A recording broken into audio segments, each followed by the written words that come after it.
Hello बच्चों, मेरा नाम साक्षी गुप्ता है और आज आप मेरे साथ पढ़ेंगे व्याकरण की किताब की कक्षा 4 का पाठ 7। पाठ 7 में आप पढ़ेंगे सर्वनाम, जो कि हमारे होते हैं प्रोनाउन। बार बार संज्ञा का प्रयोग व्याकरण को अच्छा नहीं लगता, इसलिए वह भाषा में सर्वनाम को भी स्थान देता है। आओ चित्रों एवं उदाहरण के माध्यम से समझें। कनिका एक अच्छी लड़की है। यह कक्षा 4 में पढ़ती है। इसके पिताजी डॉक्टर हैं, इसकी माताजी अध्यापिका है। इसका एक भाई भी है, इसके भाई का नाम अथर्व है। इसे कई पुरस्कार मिले हैं। इन वाक्यों में कनिका क्या है? संज्ञा के स्थान पर यह है, इसकी, इसके, इसे का प्रयोग किया गया है। संज्ञा के स्थान पर प्रयुक्त होने वाले इस प्रकार के शब्दों को सर्वनाम कहा जाता है। आप इस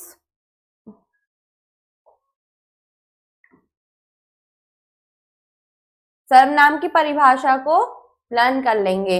जिन शब्दों का प्रयोग संज्ञा के स्थान पर किया जाता है वे सर्वनाम कहलाते हैं। आइए कुछ अन्य उदाहरण देखिए। मैं कल मुंबई जाऊंगा। क्या आप मेरे घर चलेंगे? वह एक पुराना गेट है। इन वाक्यों में जो रंगीन छपे हुए शब्द हैं वो क्या हैं? सर्वनाम है। सर्वनाम के भेद। सर्वनाम के 6 भेद होते हैं। पुरुषवाचक सर्वनाम, निश्चयवाचक सर्वनाम, अनिश्चयवाचक सर्वनाम, संबंधवाचक सर्वनाम, प्रश्नवाचक सर्वनाम, निजवाचक सर्वनाम। आइए सबसे पहले पढ़ते हैं पुरुषवाचक सर्वनाम क्या होते हैं। सुनने वाले, बोलने वाले या किसी अन्य के लिए जिन सर्वनाम शब्दों का प्रयोग किया जाता है वे पुरुषवाचक सर्वनाम कहलाते हैं। जैसे अमृता बोली मैं बाजार जाऊंगी। अमृता को, इसमें मैं क्या है? कहने वाली। अमृता खुद के लिए कह रही है कि मैं बाजार जाऊंगी। निहाल ने सिद्धार्थ से कहा तुम उदास क्यों हो? तुम कौन है? सुनने वाला। क्योंकि इसमें निहाल किससे कह रहा है? सिद्धार्थ से। और वो क्या कह के बात कर रहा है कि तुम उदास क्यों हो? तो निहाल ने सिद्धार्थ से कहा और किसके लिए कहा? सिद्धार्थ के लिए। तो सिद्धार्थ इसमें क्या कर रहा है? सुन रहा है, वो सुनने वाला। अमन और वीर यहाँ खड़े हैं, अब वे कहीं चले गए। वे अन्य व्यक्ति। अर्थात यानी कि आप किसी और के लिए कह रहे हैं कि अभी तो वे यहीं थे लेकिन अब वे कहीं चले गए, तो कोई अन्य व्यक्ति। आइए आगे देखिए पुरुषवाचक सर्वनाम के भेद। जो पुरुषवाचक सर्वनाम होता है उसके 3 भेद होते हैं। उत्तम पुरुष, मध्यम पुरुष, अन्य पुरुष। बोलने वाला या लिखने वाला अपने लिए जिस सर्वनाम का प्रयोग करता है वे उत्तम पुरुष कहलाते हैं। जैसे मैं, हम, मध्यम पुरुष। सुनने वाला या पढ़ने वाले के लिए सर्वनाम शब्दों का प्रयोग किया जाता है वे मध्यम पुरुष कहलाते हैं। जैसे तू, तुम आदि। अन्य व्यक्ति के लिए प्रयुक्त होने वाले शब्दों को अन्य पुरुष कहते हैं। जैसे वे, वह आदि। आइए जानते हैं निश्चयवाचक सर्वनाम क्या होते हैं।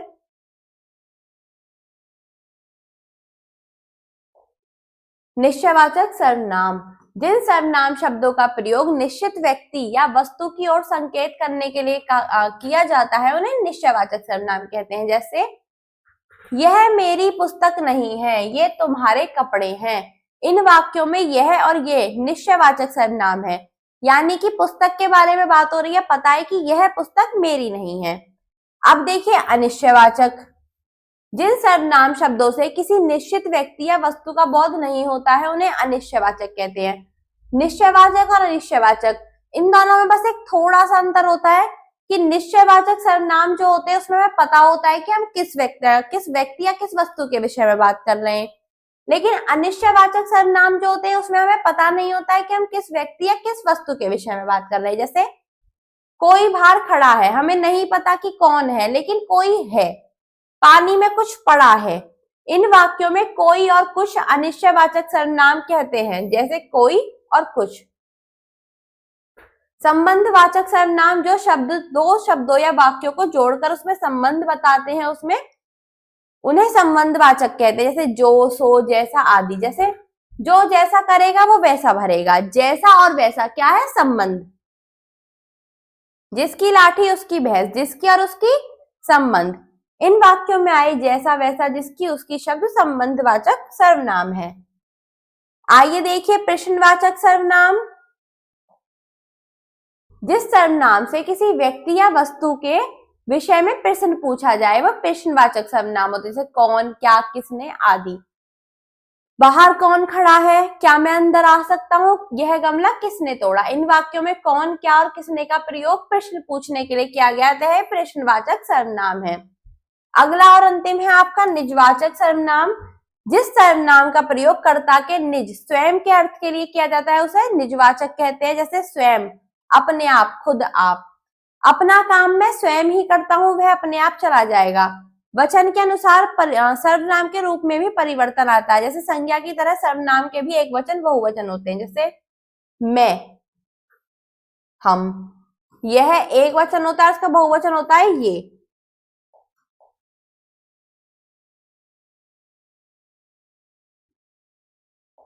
तुम और आप सर्वनाम का प्रयोग हमेशा बहुवचन की तरह ही होता है, चाहे इन्हें एक व्यक्ति के लिए ही क्यों ना कहा जा रहा हो।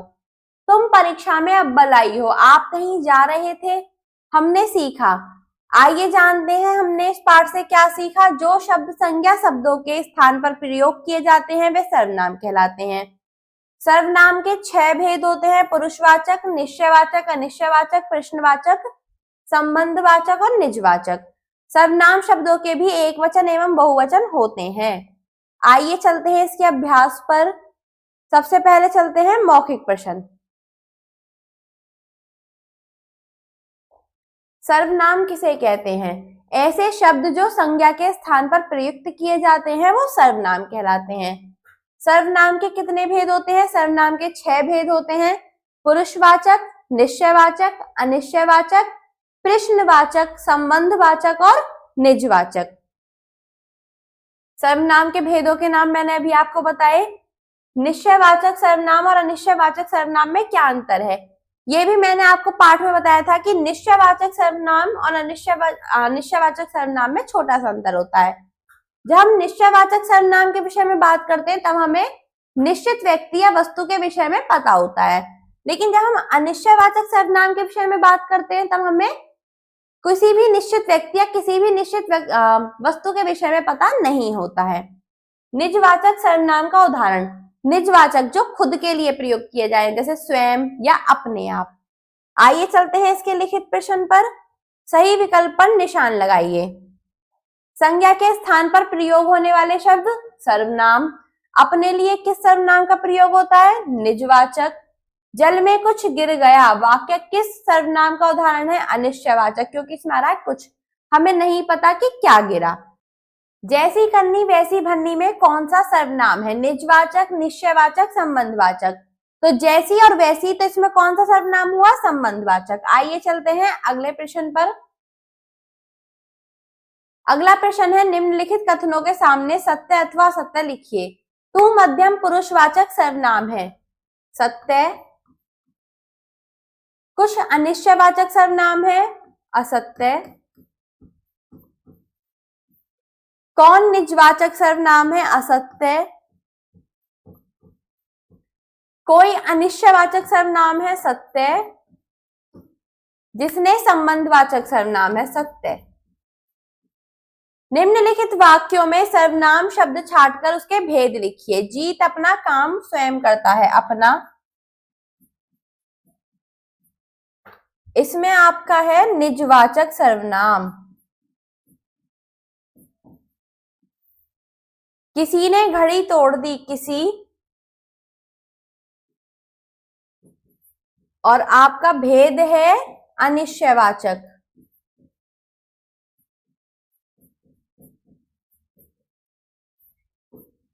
आज मैच कौन जीता, सर्वनाम है कौन। और कौन आपका कौन सा सर्वनाम है? प्रश्नवाचक। मैं किताब पढ़ चुका हूं, मैं। और मैं है पुरुषवाचक सर्वनाम।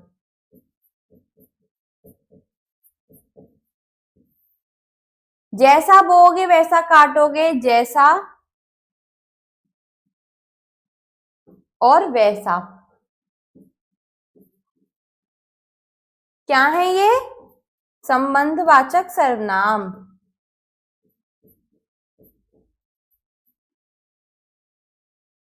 आइए चलते हैं अगले प्रश्न पर। निम्नलिखित वाक्यों में उचित सर्वनाम शब्द चुनकर लिखिए। आज स्कूल नहीं जाऊंगा मैं आज स्कूल नहीं जाऊंगा। अगला है नई कार कब खरीदी तुमने, नई कार कब खरीदी। शाम को क्रिकेट खेलेंगे, हम शाम को क्रिकेट खेलेंगे।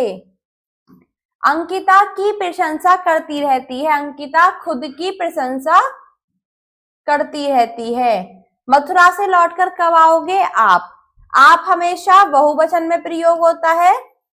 आप मथुरा से लौटकर कब आओगे। अब करने की बारी। आपको एक क्या करना है, इसमें शेर की कहानी पढ़नी है और अपनी पेंसिल से इस कहानी में से सर्वनाम शब्द रेखांकित करने हैं। एक दिन एक भूखा शेर जंगल में घूम रहा था। उसने पास ही के कुएं में झांक कर देखा, उसे अपनी परछाई दिखाई दी। उसने समझा कि उसमें दूसरा शेर झांक रहा है। वह उसे मारने के लिए उसके ऊपर झपटा एवं कुएं में कूद पड़ा। इस प्रकार से आप इस अभ्यास को अपनी अभ्यास पुस्तिका उत्तर पुस्तिका में पूरा कर लेंगे। धन्यवाद।